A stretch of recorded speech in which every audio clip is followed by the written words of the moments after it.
This ugly boy is me. At that point I weighted only 55 kilos, which for height of 188 centimeters was too low. I was bullied at school because of my looks, and honestly I kind of understand why. One day I reached my breaking point and decided to change my body. At least that was something I could control. I watched a few videos on the internet and decided to try calisthenics. For a boy with no money, it was a perfect choice. At first I started doing basic bodyweight exercises. Week by week I got stronger. I even learned a few cool tricks on the bar. Then I moved to more complicated exercises like front lever, muscle ups and handstands. At that point I was quite happy with my progress, but all the good things need to end.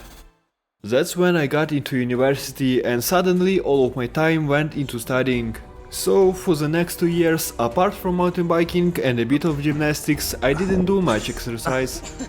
But then one day I noticed a gym had opened just a few meters from my house. It was a sign from God and I had to join.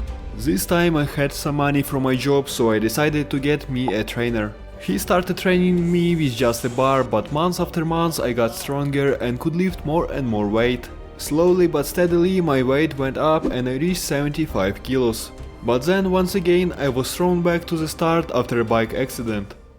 I got a concussion, so for a while I was out of the gym. When I finally recovered, I decided to do everything right this time. I researched nutrition and stuck to a proper diet. I tried to eat as much as I could, but that was always the hardest part for me. But it paid off. After a lot of effort and many attempts, I finally managed to bench my first 100 kilos.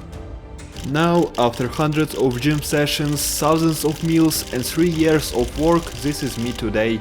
It's not some crazy transformation, especially compared to teenagers who blast steroids. But if you look at me 30 kilograms ago, you'll see that I've come a long way.